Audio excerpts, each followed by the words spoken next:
Welcome to The Explainer. Today, we're decoding the incredible story that's hidden in your voice, the story of your accent. Okay, let's start with a question for you. Have you ever really truly stopped to think about why you sound the way you do? Why you have your specific accent? Because it's so much more than just, well, a sound. It's basically a map of your life. Right, because an accent isn't just about geography, about where you're from. It's this audible signature of your entire life journey. We're talking your biology, your friends, your identity, the whole shebang. It's a biography spoken with every single word you say. Okay, so where does this story begin? Well, the origin of your accent, it starts much, much earlier than you might think. Let's get into it.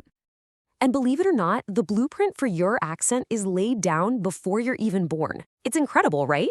Research shows that in the womb, you're already absorbing what's called prosody. That's the unique rhythm and melody of your mother's language. So that first chapter of your vocal story, it's written before you even take your first breath. When you're a baby, your brain is like a linguistic superhero.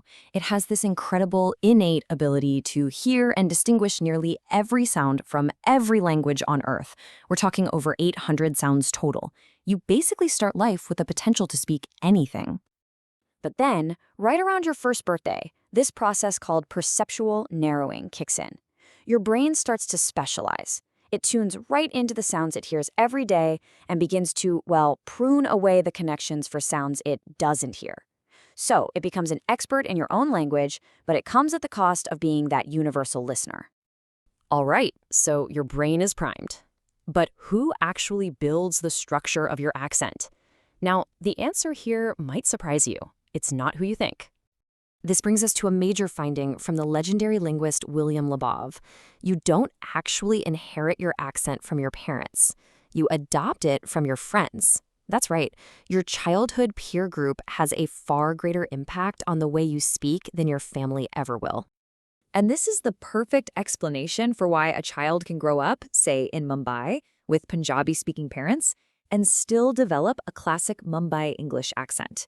They aren't mimicking their parents at home. They're actually converging with their social world, adapting their speech to fit in with friends at school and in the neighborhood. Now that peer influence is just the start. As we get older, our accent evolves into a really powerful social tool, one we use, often without even thinking about it, to navigate our daily interactions. So there's a concept from social psychology that explains this perfectly. It's called communication accommodation theory. And basically, it says that we instinctively and subconsciously adjust our speech, including our accent, to manage the social distance between ourselves and whoever we're talking to. And here's how it works in practice. In any given conversation, we make this split-second choice. Do we want to connect? If so, we'll converge. We'll soften our accent to sound a little more like the other person to build rapport. Or do we want to highlight our own identity or create some distance? In that case, we'll diverge. We'll emphasize our own accent to stand out. And this dynamic isn't just about fitting in socially.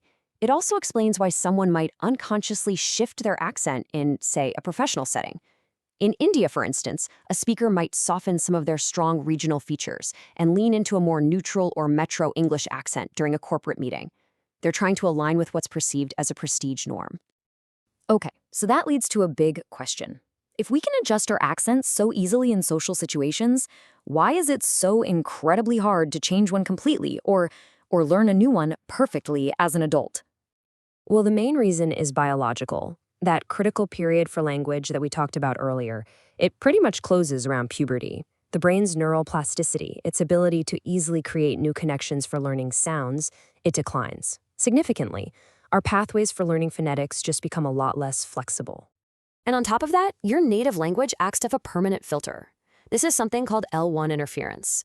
Basically, the sound system of your first language shapes how you both hear and produce sounds in a new one.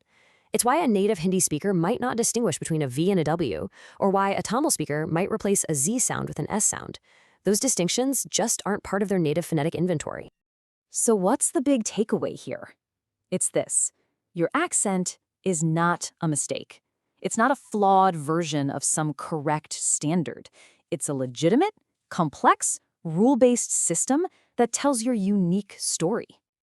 Just take a place like India, for example, where there are over 1,600 languages and dialects spoken.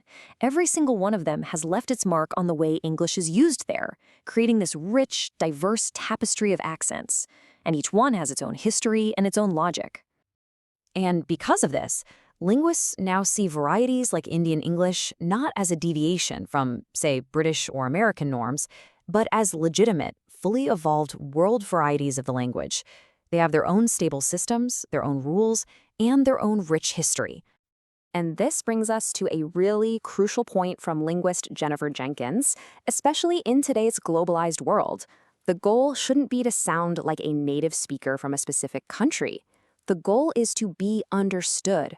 Intelligibility, just communicating clearly, matters so much more than conforming to any single, often arbitrary standard. So, the next time you hear your own voice, try not to think about what's right or wrong about it. Think of it as your unique audible signature. It's the sound of your family, your childhood friends, your education, your identity, all of it, woven together. It's your biography written in sound. So I'll ask you one more time, what story does yours tell?